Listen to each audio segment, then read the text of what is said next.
हरि बोल मेरी रसना घड़ी घड़ी, हरि बोल मेरी रसना घड़ी घड़ी, हरि बोल मेरी रसना घड़ी घड़ी, हरि बोल मेरी रसना। दोनों हाथ से ताली बजाते हुए और जीभ को भी हिलाओ, हरि हरि बोलना है भाव के साथ।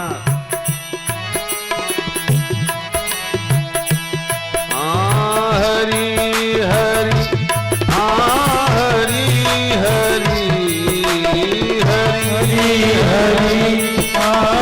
हरि हरि, हरि बोल मेरी रसना हरि हरि, हरि बोल मेरी रसना घड़ी घड़ी, हरि बोल मेरी रसना घड़ी घड़ी, हरि बोल मेरी रसना घड़ी घड़ी। गाइए प्रेम के साथ।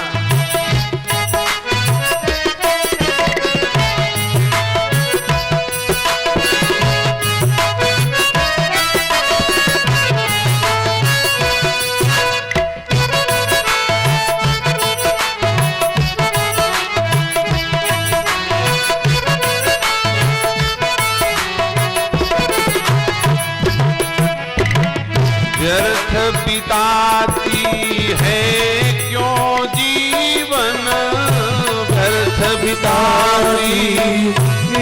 अपनी विद्या को समझाना बहुत जरूरी है। ये जीव कहाँ तो आपको सबका पूजनी बना दे, भारत की जनता, विश्व की जनता आपको पूजने लगे। अब पता चले इस जीव ने यदि गड़बड़ी कर दी तो सचमुच में पूज जाओगे। कहाँ तो आपकी ये जिभ्या आपकी पूजा कराने वाली है, और यदि उल्टा पुल्टा कर दिया, ना समझ हो गई, तो यही जिभ्या आपको पूजवा देगी। समझ रहे हो ना?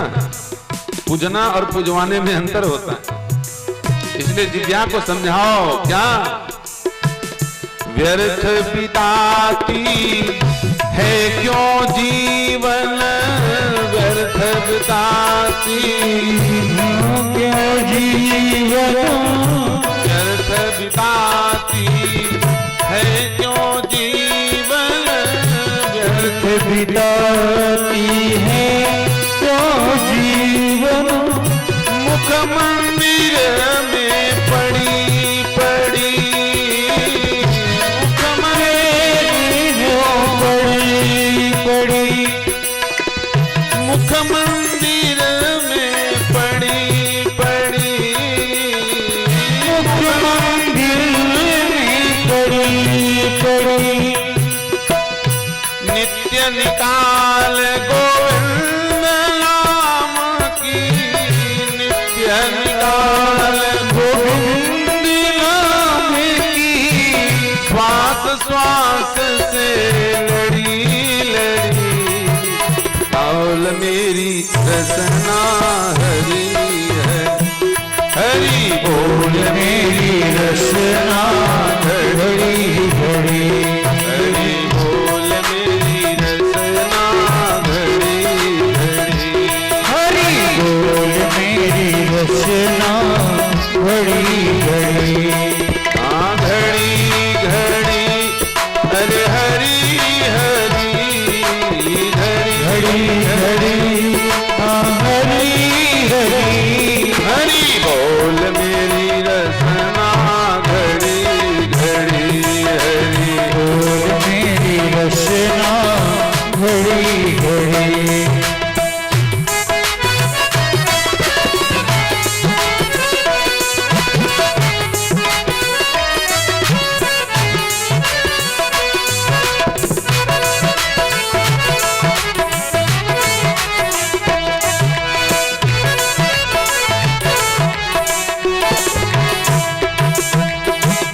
जाग उठे तेरी ध्वनि सुन कर, इस काया की कड़ी कड़ी जाग उठे तेरी आओगे साथ ताली बजाते हुए गाइए। शिकाया की कड़ी कड़ी जाग उठे तेरी ध्वनि सुन कर इस काया की कड़ी कड़ी।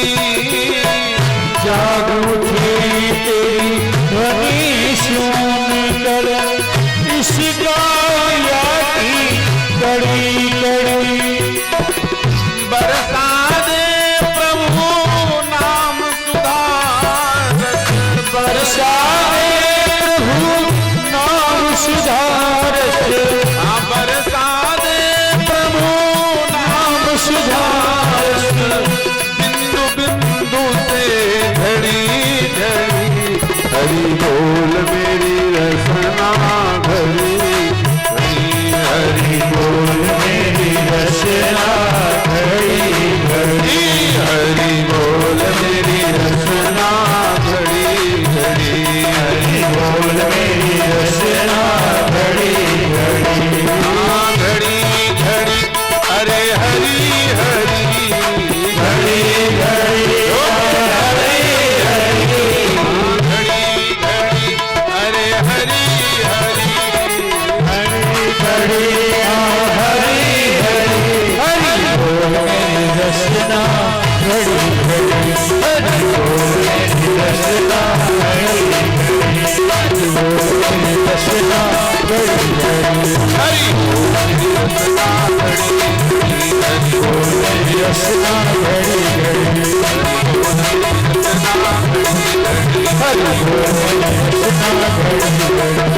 बोल मेरी रसना घड़ी हरि बोल मेरी रचना घड़ी घड़ी हरि बोल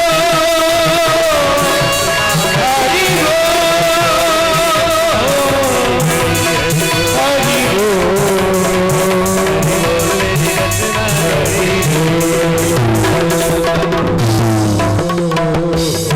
घड़ी हरि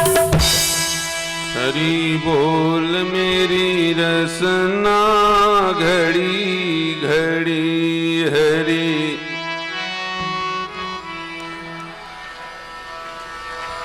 हरि बोल मेरी रसना घड़ी घड़ी।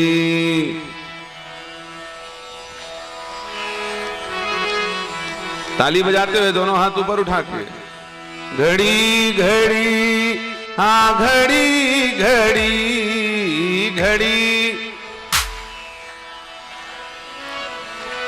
हरि बोल मेरी रसना घड़ी घड़ी।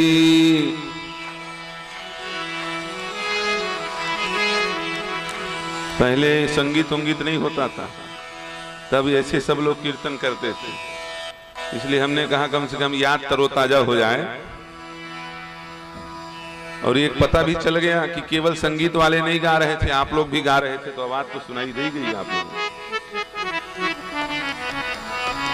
श्री अवध धाम की जय, श्री वृंदावन धाम की जय, धर्म की जय हो, अधर्म का नाश हो, प्राणियों में सद्भावना हो, विश्व का कल्याण हो, गौ माता की जय हो, गौ हत्या बंद हो, नमः पार्वती पते हर हर महादेव।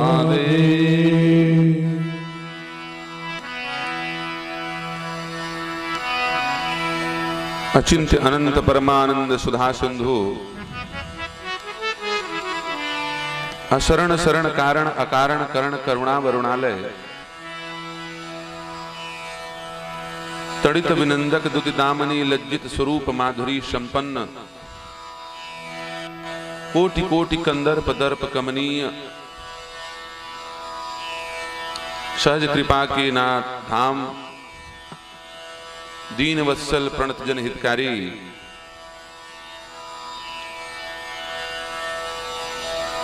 श्री यदुनंदन रघुनंदन भगवान के मंगलमयी पादार बिंदों में अनंत कोटि प्रणिपात निवेदित करते हुए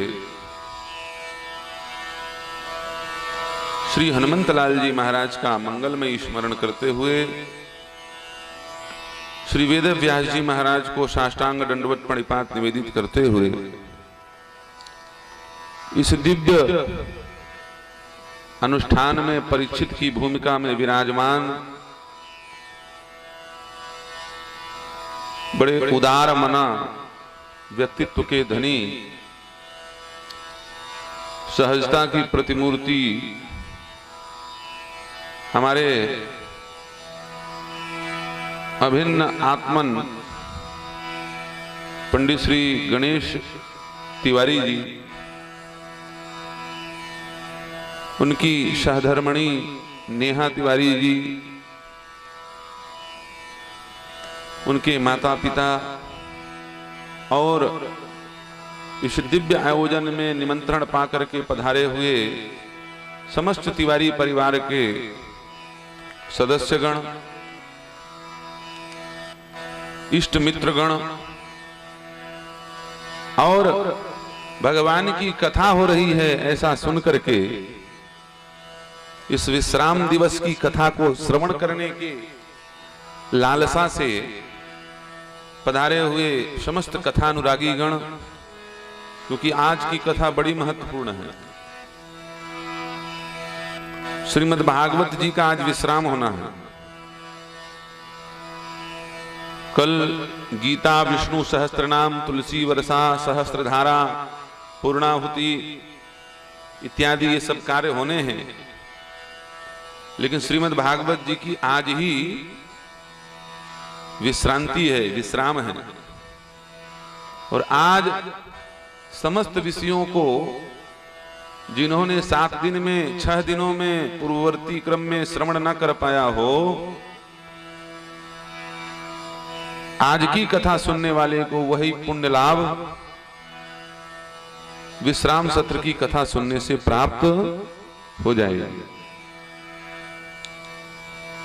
तो आइए हम लोग मंगलमय श्रीमद् भागवती वार्ता को आगे बढ़ाएं। आज दिव्य सुदामा जी का भी चरित्र होना है, परीक्षित जी का दिव्य लोक गमन भी होना है और बड़ी लंबी कथा है, लेकिन कोई दिक्कत नहीं है। जो बड़े को छोटा बना दे और छोटे को बड़ा बना दे उसी को व्यास कहते हैं। जिसके पास समास और व्यास करने की क्षमता हो, अधिकार हो, ये व्यास के विवेक पर निर्भर करता है। कौन सी कथा को बढ़ाना है, कौन सी कथा को काटकट करना है, चाहे जैसी भी स्थिति हो। व्यास का परम कर्तव्य है कि श्रोता के हृदय में भक्ति का रस प्रवाह वो करे। हमारा ये धर्म है, कथा सुनाना हमारा धर्म नहीं है। हमारा धर्म क्या है? आपके हृदय में भक्ति आ जाए। जो हमारा हृदय पाषाण बना हुआ है ना, वो द्रवित हो जाए, इसमें भक्ति का रस रसने लग जाए, तो समझ लो कथा सार्थक। और नहीं तो दुनिया भर की हम कथा सुनाने लग जाएं। हाँ, 18,000 नहीं 18 करोड़ श्लोक सुना डालें और बिल्कुल जड़ बैठे हो, न हिल रहे हो, न मुडुल रहे हो, न किसी प्रकार का भाव हृदय में आ रहा है, तो फिर वो सारी कथा सुनना निरर्थक है, वो पूरा का पूरा ज्ञान व्यर्थ है। श्रीमद् आदि शंकराचार्य जी महाराज कहते हैं, यदि भगवत तत्व को जानने की इच्छा जागृत न हुई, यदि भगवत तत्व को न जान पाए, यदि उस प्रेम तत्व को प्राप्त न कर पाए, तो पूरा शास्त्र वेद वेदांत पढ़ना निरर्थक। यदि उसी जान लिया तो भी निरर्थक। बड़ी गोल मटोल वाणी है भगवान शंकराचार्य की। अविज्ञाते परे तत्वे शास्त्राधीतिस्तु निष्फला, विज्ञाते अपि परे तत्वे शास्त्राधीतिस्तु निष्फला। बताओ, ज्ञान की बातें बड़ी विचित्र होती हैं, कई लोग समझ ही नहीं पाए शंकराचार्य जी महाराज की वाणी को। महात्मा लोग ऐसे बोलते ही हैं उटपुटांग, जिससे दिमाग कम से कम घूमे 1-2 घंटा। क्योंकि साधु जानते हैं सीधे सीधे समझ में आने वाली बात यदि बोल दोगे तो कोई स्वीकार नहीं करेगा। भगवान ही हमारे हैं, हम भगवान के हैं, भगवान के हो करके भगवान के लिए रहो। ये पागल है बाबा, क्या बोल रहे हैं हम। लेकिन उसी को कोई घुमा करके कहे, 1 घंटा दिमाग लगाने के बाद वो बात समझ में आए, तब बुद्धि मान जाएगी वो बात को, और हृदय हमारा उस बात को स्वीकार कर लेगा। तो इसलिए संत महात्मा सब अटपटी वाणी बोलते हैं। कौन सी वाणी बोलते हैं?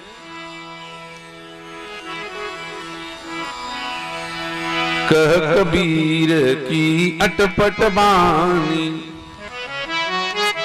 बरसे कंबल भीगे पानी। बताओ कौन बता पाएगा इसका अर्थ क्या होता है?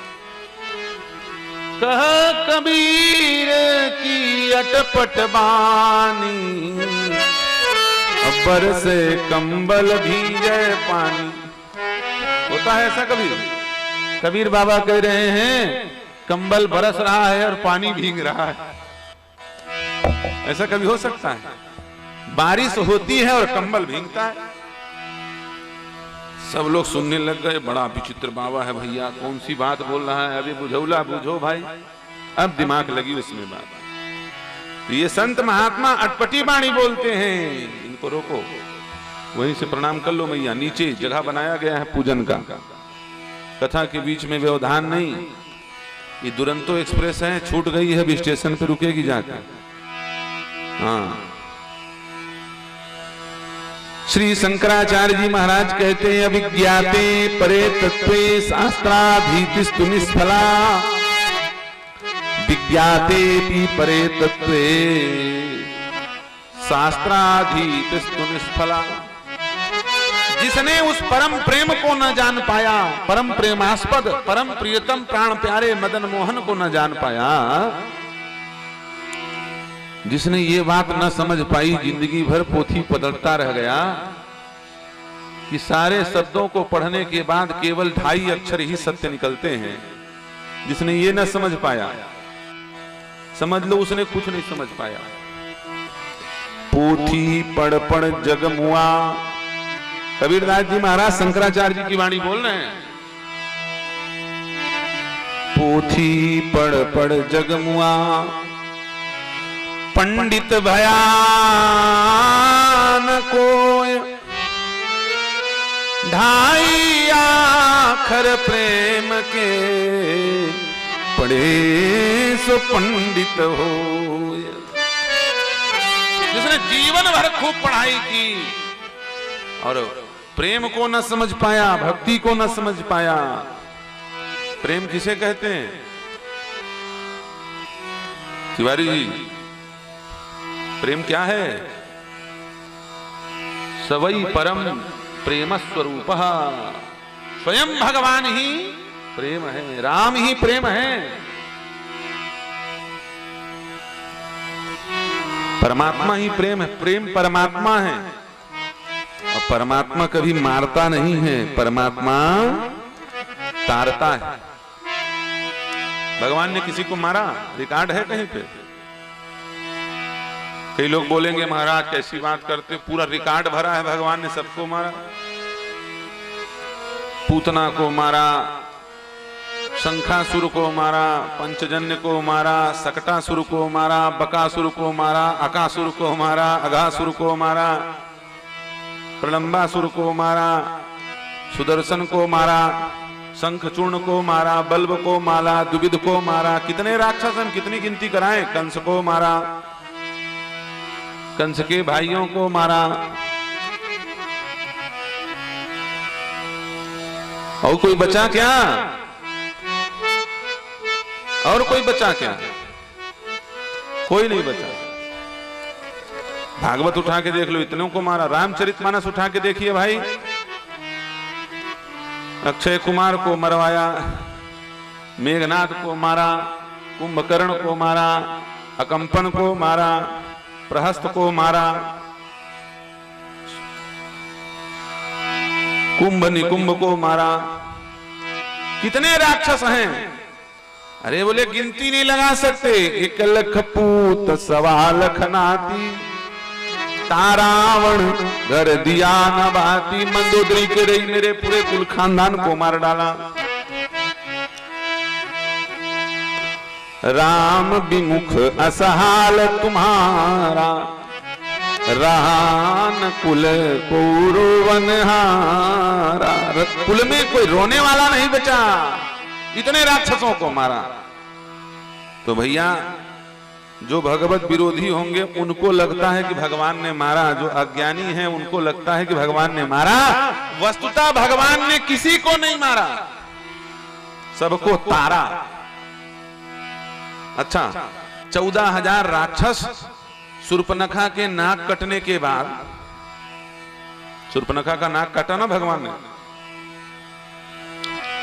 तो 14,000 राक्षस खड़े हो गए। क्यों काटा नाक तुमने? हमारी बहन इतनी सुंदर थी, जबरदस्ती नकटी बना के रख दिए उसको, नाक काट दिया। राक्षस लोग पूछने पहुंच गए। भगवान ने कहा, बोली ऐसा प्रश्न करोगे तो तुम्हारा सिर कट जाएगा, भाग जाओ यहां से। तो कई राक्षस अभी बचे हुए हैं जो भगे हैं वहां से। तो पूछते हैं भगवान ने शूर्पणखा का नाक क्यों काट दिया? शूर्पणखा का नाक क्यों काट दिया? अच्छा सच बताओ, भगवान शूर्पणखा का नाक काटते ना तो क्या जोड़ देते और 2 चांट? राम जी सनातन धर्म के संरक्षक हैं। और मैंने भी कुछ दिन पहले बताया था, सनातन धर्म में स्त्री की 3 रूप में पूजा होती है, कुमारी, नारी और महतारी। शूर्पणखा भगवान के सामने आई, सज धज करके आई, खूब पाउडर लिपस्टिक लगा करके ब्यूटी पार्लर में खर्चा रुपया करके आई। आप बोलोगे महाराज ये लिखा है रामचरितमानस, अपने मन से बोल रहे हो? हाँ लिखा है। रुचिर रूप धरि प्रभु पहि जाई, रुचिर रूप धरि प्रभु पहि जाई, रुचिर रूप धरि प्रभु पहि जाई।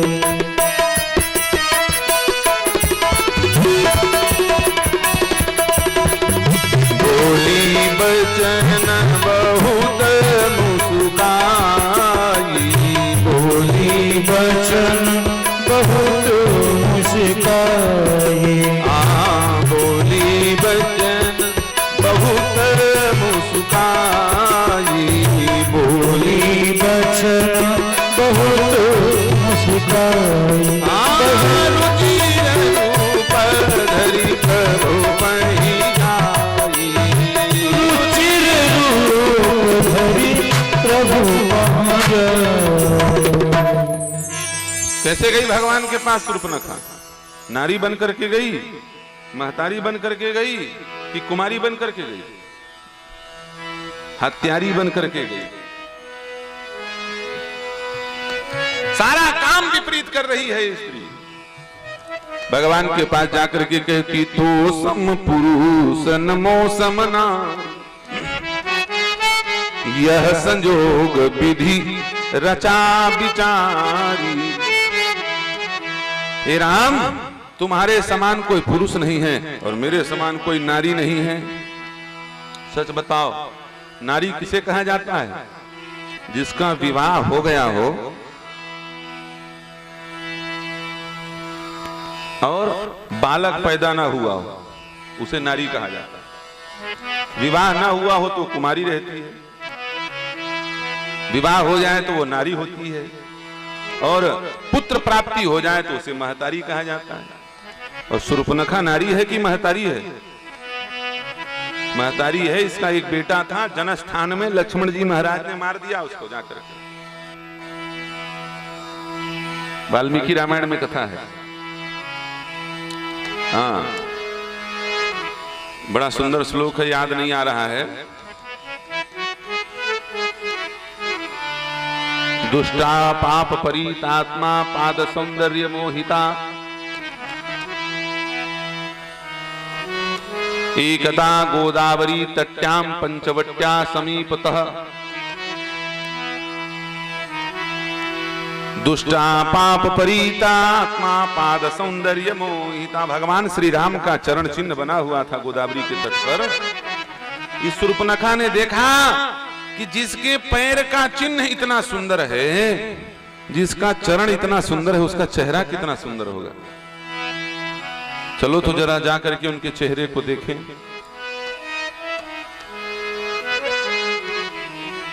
तो उसी वन में लक्ष्मण जी ने उसके पुत्र को मार दिया था, जनस्थान नासिक में। तो ये महतारी है और अपने आप को नारी बोल रही है, झूठ बोल रही है। और दूसरी बात, एक झूठ बोला फिर दूसरा झूठ बोलना पड़ा। भगवान राम के पास बोलती है, तो सम पुरुषन मौसम नारी, यह संजोग विधि रचो विचारी। मम अनुरूप पुरुष जग नाही, देख्यो खोज लोक तिहु माही।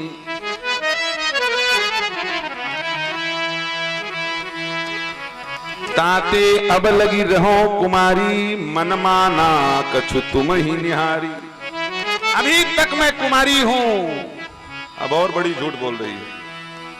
महतारी थी फिर नारी में आई, नारी थी अब कुमारी में आ गई, रिवर्स गियर में चल रही है, झूठ बोल रही है। ये कुमारी नहीं है, विवाहिता है, विवाह हो चुका है। भगवान ने कहा असत्य बोल रही है। और मान लो तुम कुमारी भी हो तो कुमारी के समान तुम्हारा आचरण नहीं है। कुमारियों को कैसे होना चाहिए? धीर गंभीर होना चाहिए। 32 दांत 24 घंटे निकाले रहो, ऐसा स्वरूप नहीं होना चाहिए नारी।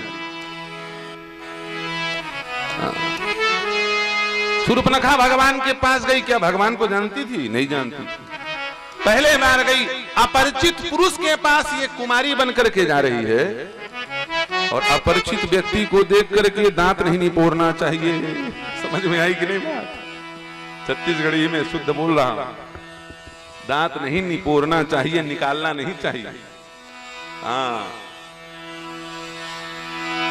अपनी बेटियों को सिखाओ हंसना कैसे है, चलना कैसे है, बोलना कैसे है। माताओं, बड़े बड़े स्कूल कॉलेज में भर्ती कर देना ये बड़ी बात नहीं है। हमने बार बार इस बात को मैं दोहराता हूं और कहता हूं, शिक्षा देना उतनी बड़ी बात नहीं है जितना महत्वपूर्ण संस्कार देना है। संस्कार अवश्य होना चाहिए शिक्षा के साथ साथ।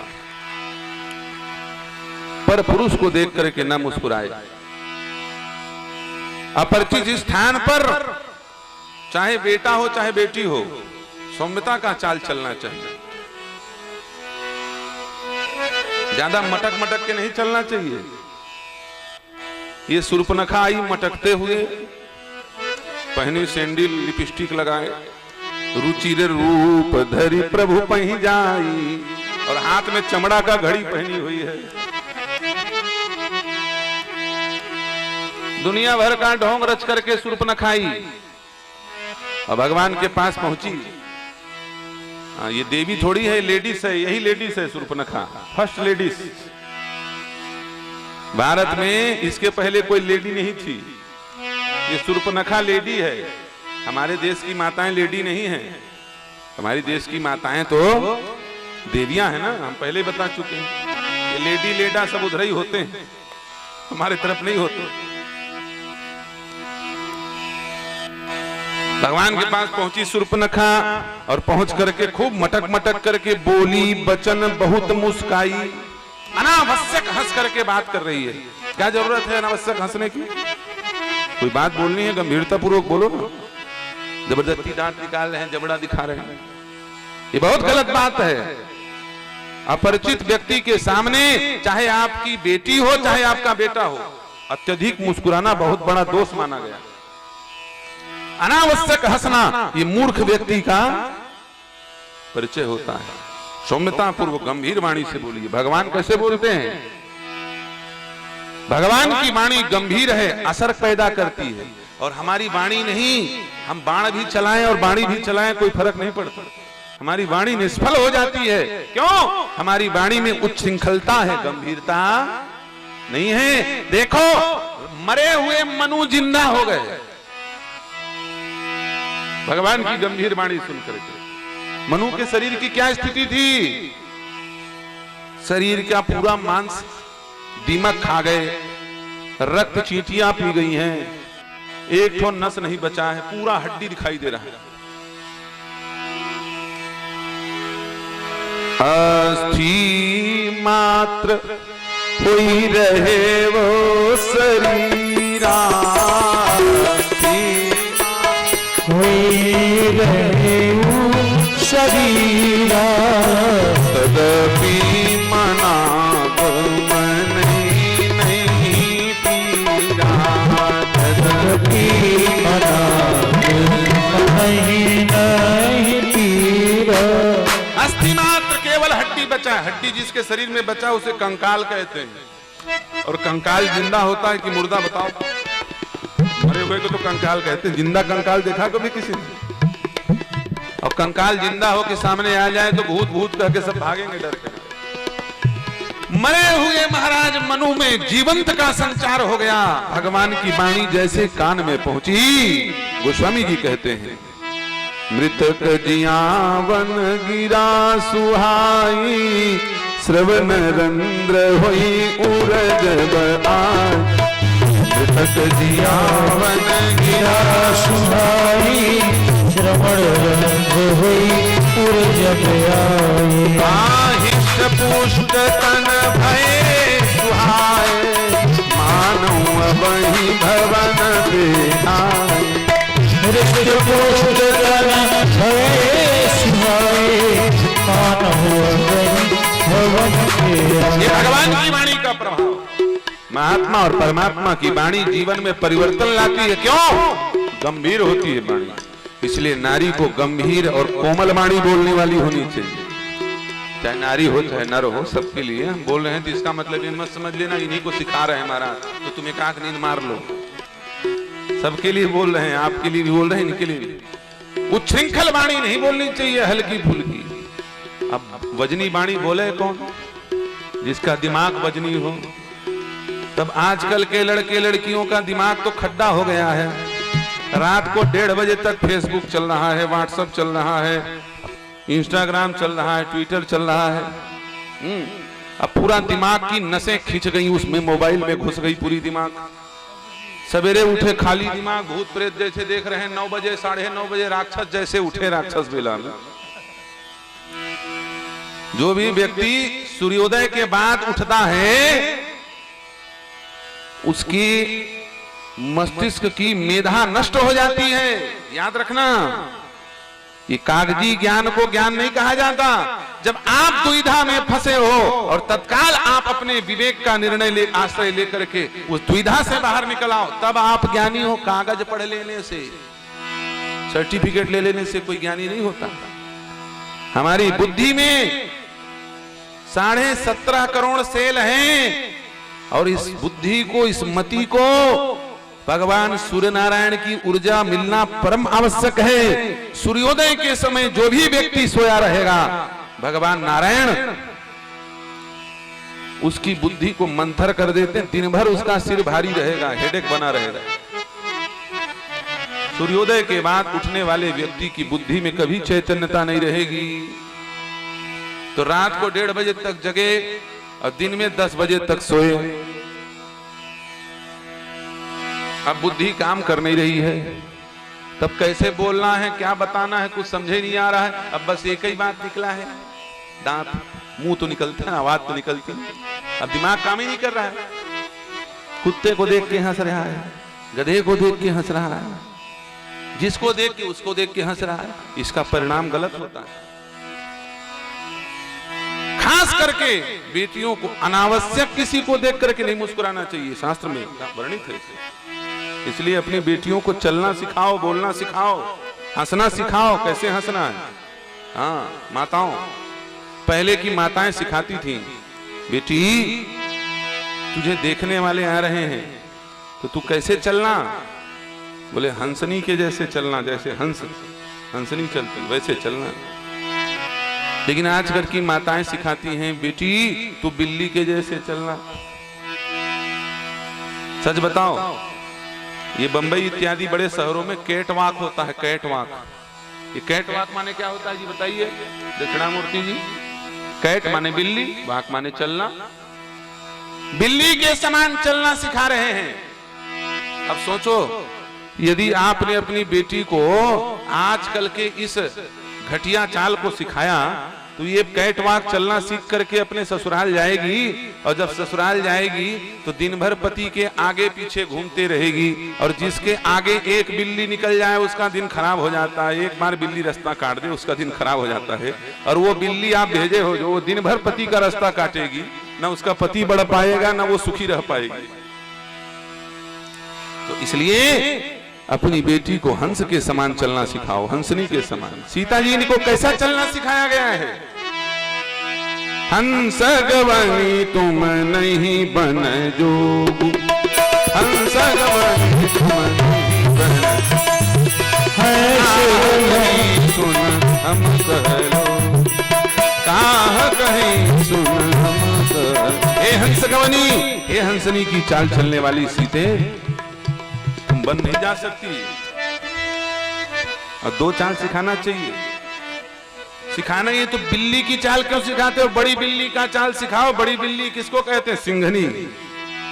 हाँ, दो चाल अपनी बेटी को, माँ को सिखाना चाहिए। एक हंसनी का चाल और एक सिंघनी का चाल। जब घर में उसकी अस्मिता की रक्षा हो रही हो, मर्यादा की रक्षा हो रही हो और वह निश्चिंत हो तो हंसनी की चाल चले घर के अंदर, और जब बाजार में चले तो सिंघनी की चाल चले, जिससे आवारागर्दी करने वाले उसकी तरफ दृष्टि उठा के न देख सके। ऐसे चलना चाहिए। हाँ, आजकल देख रहे हो कैसी कैसी स्थिति आ गई। इसलिए अपनी बेटी को दो चाल सिखाओ। घर के अंदर हंसनी का चाल, और जब रोड में चले तो सिंघनी का चाल। नहीं तो बड़ा भयंकर स्थिति उत्पन्न हो रही है। दुराचार, दुर्गुण संपन्न, विकृत मानसिकता से युक्त बहन बेटियों का रास्ता चलना आजकल दुर्भर कर दिए। लेकिन जब शेरनी के समान बेटी चाल चलेगी तो उन मूर्खों को उत्तर मिलेगा, कड़ा प्रतिरोध मिलेगा, और फिर उनका साहस नहीं होगा किसी प्रकार का दुर्व्यवहार करने का। एक बेटी चल रही थी, उसकी माँ ने उसको सिंघनी का चाल चलना सिखाया। जा रही थी कॉलेज पढ़ने के लिए, तो चार बदमाश आ गए पीछे से। अब बोलने लगे, बोले ओह क्या बात है, आज तो दिन में ही तारा निकला है, दिन में ही चांद दिखाई दे रहा है। तो बेटी घबराई नहीं, उस बेटी ने मुड़ करके देखा, अच्छा भगवान जाने घोर कलयुग आ गया लगता है।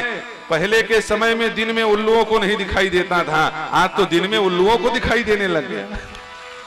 अरे भागे डर के, भैया ये तो शेरनी है, हम शेर हैं तो ये सवा शेर है। दिन में उल्लुओं को दिखाई नहीं देता, ये दिन में उल्लू को कहां से चांद दिखाई देंगे? हम चांद तो हैं लेकिन उल्लुओं के लिए नहीं। तो कहने का अर्थ यह है, बात तो शूर्पणखा से निकल गई थी, अब कहां तक पहुंच जाए कोई ठिकाना थोड़ी। हमारी यही बड़ी मजबूरी है। एक लाइन पे हम चलना शुरू कर दें तो फिर आप लोगों का आज समय भी निकल जाएगा और विश्राम दिवस से कथा पूरी नहीं हो पाएगी। शूर्पणखा का नाट भगवान ने क्यों काटा, ये बात चल रही थी।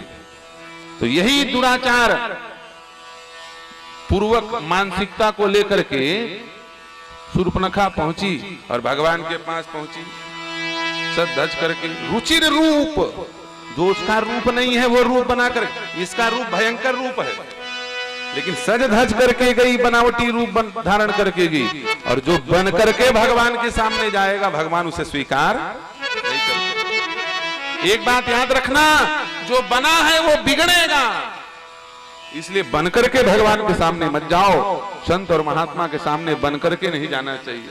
जैसे बने हो वैसी बने बुनाए जाओ, जैसे भगवान ने तुम्हें बनाया है वैसे बन करके जाओ। अपने मति बुद्धि से बन करके नहीं जाना चाहिए। जो बना वो बिगड़ गया। अच्छा सच बताओ, काल नेमी बना था ना बाबा जी, क्या हुआ उसका? रावण बाबा जी बना था, क्या हुआ? काल नेमि जिमि रावण राहु। दोनों बने थे, बिगड़ गए, और जो बने बुनाए आए वो अभी भी जस के तस चल रहे हैं, उनका सम्मान बना हुआ है। इसलिए बन करके नहीं जाना चाहिए। शूर्पणखा बन करके गई, और मैं विदेश से आई हूं और अभिमान लेकर के लंकापुरी से आई हूं, स्मार्ट सिटी से आई हूं।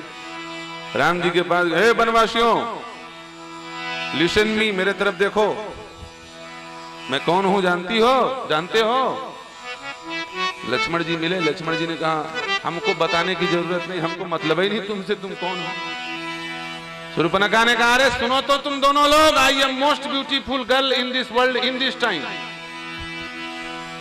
मैं विश्व सुंदरी हूं इस समय, मिस यूनिवर्स तुम लोगों के पास आई हूं, मेरे तरफ नहीं देख रहे हो? कितने दुर्भाग्यशाली हो। श्री तुलसीदास जी महाराज कहते हैं, शूर्पणखा की ओर लक्ष्मण जी ने तो देखा, क्योंकि लक्ष्मण जी की जाति की थी। लक्ष्मण जी क्या है? नाग, सर्प है ना, 1000 फण वाले, 100 सहस्त्र शीश जग कारण। भगवान सहस्त्र शीश हैं, शेष अवतार हैं। तो नाग सांप की ओर देखता है, और शूर्पणखा क्या है? ये शूर्पणखा सर्पणी है। शूर्पणखा रावण के बहिनी, दुष्ट हृदय दारुण जस अहिनी। लक्ष्मण जी अहिराज हैं, और ये अहिनी आई हुई थी। तो उन्होंने कहा, भाई हमारे जाति की कौन आ गई यहाँ पर? लक्ष्मण जी ने देखा, लेकिन राम जी ने शूर्पणखा की ओर नहीं देखा। शूर्पणखा से राम जी ने बात तो किया, लेकिन शूर्पणखा की तरफ देखा नहीं। किधर देखा? बोले सीता जी दाहिने तरफ बैठी हैं, बाएं तरफ, वाम भाग शोभित अनुकूला, आदि शक्ति छवि निधि जग मूला। भगवती सीता मैथिली जानकी भगवान श्री राम के दक्षिण भाग में बैठी हुई हैं, और लक्ष्मण जी महाराज दाहिने तरफ हैं, और शूर्पणखा सामने खड़ी है, लेकिन राम जी सामने नहीं देख रहे हैं, और शूर्पणखा से बात कर रहे हैं। देखो तुलसीदास जी महाराज के रामचरितमानस की क्या विशेषता। अब हम हैं तो पुराने रामायणी ही, जब कोई ऐसी बात आती है तो जीभ से हमारे लाल टपकने लगता है, रामचरितमानस की बात निकल पड़े। राम जी ने शूर्पणखा की तरफ नहीं देखा, बात तो कर रहे हैं शूर्पणखा से, लेकिन देख किधर रहे हैं? इस चौपाई में दृश्य काव्य देखिए, गोस्वामी जी लिख रहे हैं, राम जी किसकी तरफ देख रहे हैं? बोले सीतई चितई कही प्रभु माता, सामने शूर्पणखा है, इधर सीता जी है, सीता जी की तरफ देख रहे हैं। सीतई चितई कही प्रभु माता, सीतई चितई कही प्रभु माता, कुमार मोर लघुधाता। इधर लक्ष्मण जी महाराज हैं, तो लक्ष्मण जी की तरफ इशारा कर रहे हैं, और देख सीता जी की तरफ, और बात कर रहे हैं। देखा नहीं, इसका मतलब भगवान राम ने पाश्चात्य संस्कृति को स्वीकार नहीं किया। ये शूर्पणखा पाश्चात्य संस्कृति की प्रतीक है। भगवान ने कहा हमें पाश्चात्य संस्कृति स्वीकार नहीं। और एक बात और आपको बता दें, पूरा रामचरितमानस उठा करके देख लेना, भगवान ने दक्षिण दिशा की ओर देखा है, पूर्व की ओर देखा है, उत्तर की ओर देखा है, लेकिन राम जी ने पश्चिम की ओर कभी नहीं देखी। पश्चिम दिशा की ओर भगवान राम ने कभी दृष्टिपात नहीं किया। इसका मतलब हम लोगों को इस बात से शिक्षा लेनी चाहिए कि हमारे आराध्य राम हैं, जब उन्होंने पश्चिम दिशा की ओर पाश्चात्य देशों की संस्कृति को, विकृति को देखा नहीं, तो हम लोग यदि अपने आप को राम का मानते हैं तो हमको भी पाश्चात्य विकृति का तिरस्कार कर देना चाहिए। कभी भी हमको पाश्चात्य संस्कृति और पाश्चात्य विकृति को स्वीकार नहीं करना चाहिए, पाश्चात्य शिक्षा को स्वीकार नहीं करना चाहिए। अपने अपने बच्चों को इस कॉन्वेंट और ईसाई मिशनरियों के द्वारा चलने वाले शिक्षण संस्थान से निकाल करके अपने सत्य सनातन धर्म के द्वारा वैदिक शिक्षा पद्धति से चलने वाले स्कूलों, गुरुकुलों में भर्ती कराना चाहिए। राम जी ने शिक्षा दी। हम राम का मंदिर बना दें और अपने बच्चे को इन ईसाई मिशनरियों के स्कूल में यदि भेजेंगे तो राम का मंदिर दर्शन करने कौन जाएगा? कोई जाएगा वहां? बताओ क्या अर्थ निकलेगा राम मंदिर बनाने का? क्योंकि वो तो दूसरी बात बताते हैं, उनकी शिक्षा दूसरी है। लक्ष्मण जी को राम जी ने इशारा किया, बोले इसका नाक काट दो, क्योंकि झूठ बोल रही है, ये महतारी है और अपने आप को नारी और कुमारी कह रही। इसके मतलब इसके मन में वासना है, और जिसके मन में वासना हो उसका नाक कटता है। वासना से नाक कटता है और उपासना से नाक, हाँ। तो इसलिए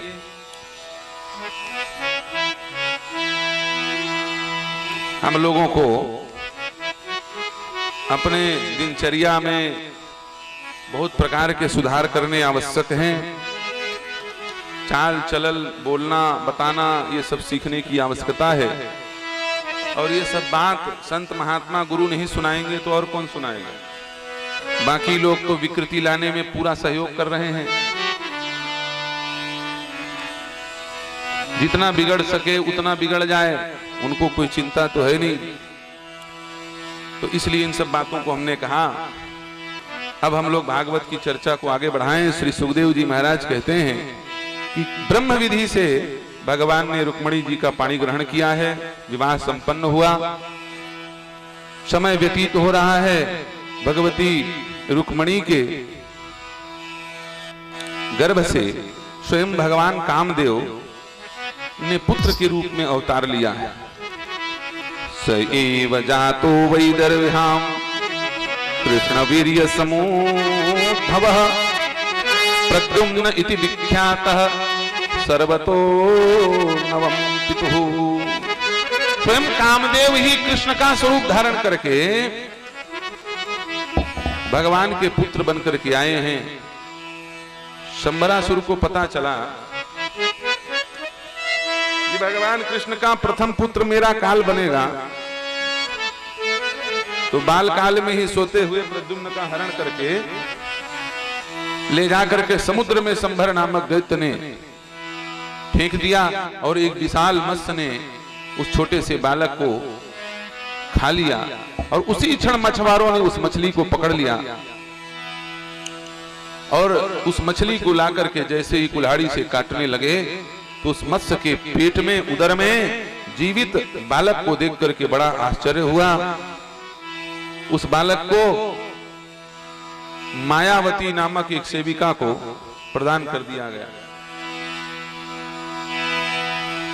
और वो मायावती कौन थी? बोले वो कामदेव की पत्नी रति थी। छोटे से बालक का पालन पोषण तो कर रही है, लेकिन पुत्र के भाव से नहीं, पति के भाव से। वो जान रही है हमारे पति देव हमारे पास हैं, तो अब अपने पति को लालना पालना है भाई। तो पति भाव से उस छोटे बालक प्रद्युम्न की सेवा करने लगी। समय व्यतीत हुआ, भगवान ने आकर के, नारद जी ने आकर के भगवान को बताया। बोले महाराज आपको कुछ पता होता है भी कि आपके बेटे कहाँ हैं? कुछ रता पता इनका है? ये आगे की चर्चा है, हम थोड़ा पहले बोल रहे हैं इसको, बात की बात है। भगवान ने कहा कौन सी बात बोल रहे हो भाई, हमको समझ में नहीं आ रही है। नारद जी महाराज ने सारी बात आकर के बताई है। शंबरासुर के द्वारा प्रद्युम्न हरण की, मायावती ने दिव्य ज्ञान के द्वारा, माया के द्वारा प्रद्युम्न जी महाराज को अस्त्र शस्त्र से संपन्न किया है। और शंबरासुर का वध प्रद्युम्न जी महाराज ने किया और लौट करके प्रद्युम्न घर में आए। बाद में बहुत समय बाद, युवावस्था को प्राप्त करने के बाद, माता रुक्मणी ने स्वागत किया, अपने लाला को प्रेम किया है, स्नेह प्रदान किया है। श्री सुखदेव जी महाराज कहते, परीक्षित जी महाराज कहते हैं, हे सुखदेव जी, केवल आपने महाराज भगवान श्री कृष्ण की एक विवाह की चर्चा की, मैंने तो सुना है उनके अनेकों विवाह हुए हैं, आप उनके बारे में मुझे नहीं बताएंगे? सुखदेव जी कहते हैं हाँ बताएंगे, लेकिन अब कितना बता पाए, हमारे पास उतनी समय नहीं है। 16,100 शादियां हुई हैं। 16,108 शादियां हुई हैं। परीक्षित जी ने कहा महाराज ऐसा है कि तांडुल न्याय होता है एक, जिसमें पूरे भात को छू छू करके नहीं देखा जाता भात पक गया क्या, एक तो चावल को दबा दिया जाता है और पता चल जाता है कि चावल पक गया। तो आप 16,100 को छोड़िए और 8 का बता दीजिए, हम मान जाएंगे, हमको संतुष्टि हो जाएगी। श्री सुखदेव जी महाराज कहते हैं सत्राजितः स्वतनयाम कृष्णाय कृतकिल्बिषः समन्तकेन मणिनाम स्वयं बुद्ध दंतवान। सत्राजित ने अपनी पुत्री सत्यभामा को भगवान को प्रदान किया।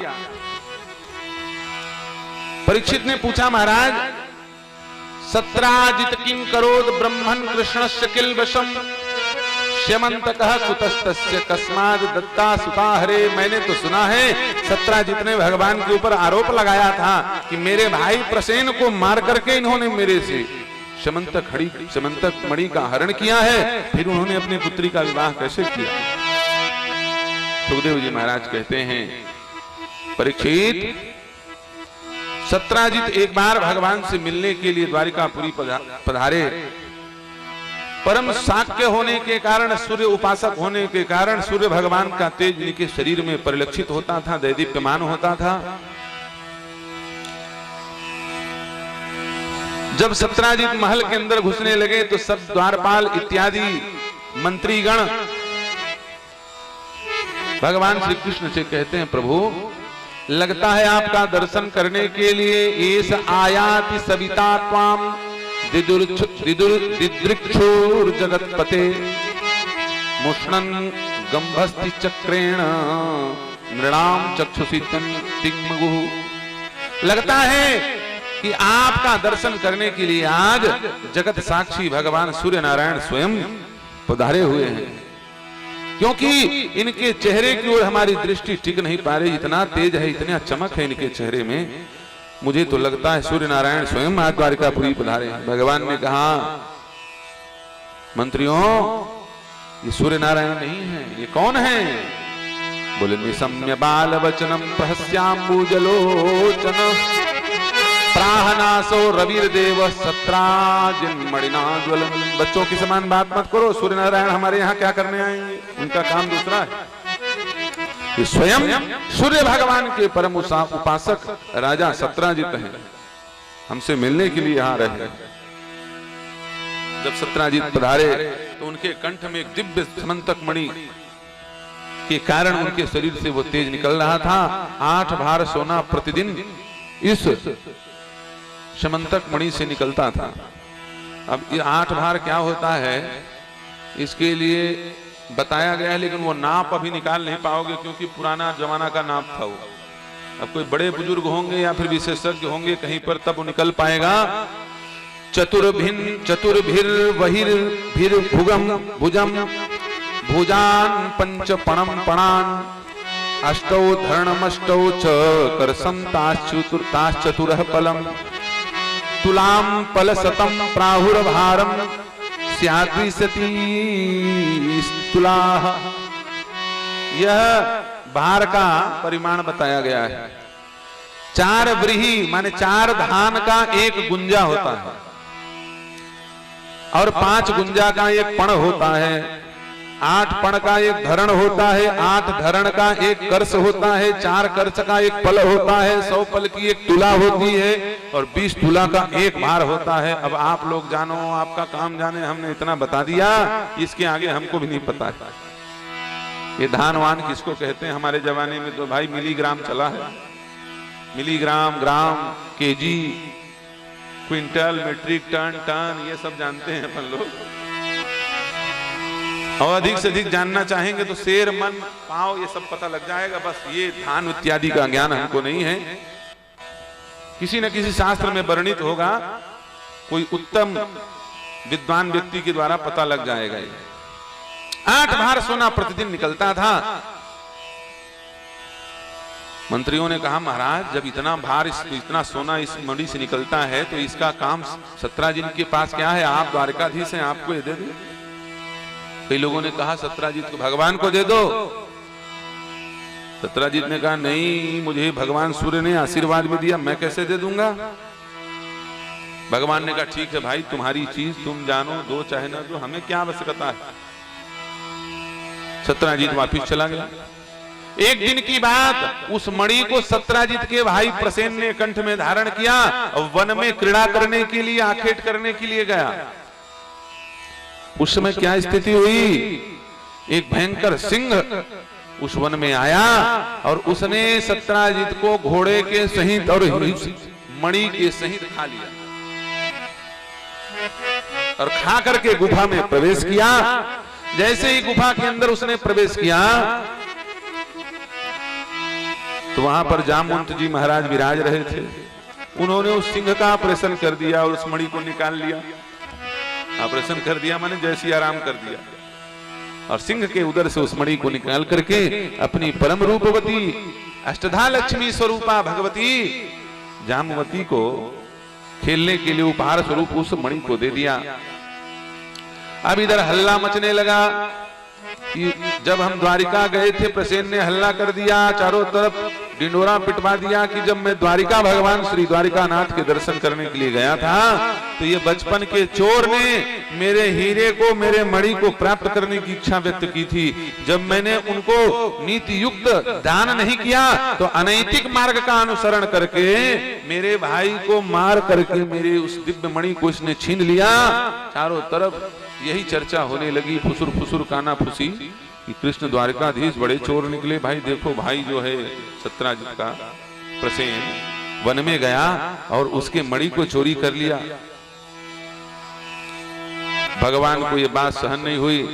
भगवान उस मणि को लाने का संकल्प लेकर के अपने ऊपर लगे हुए कलंक को धोने के लिए वन की ओर गए हैं और जाकर के उस गुफा में प्रविष्ट हुए।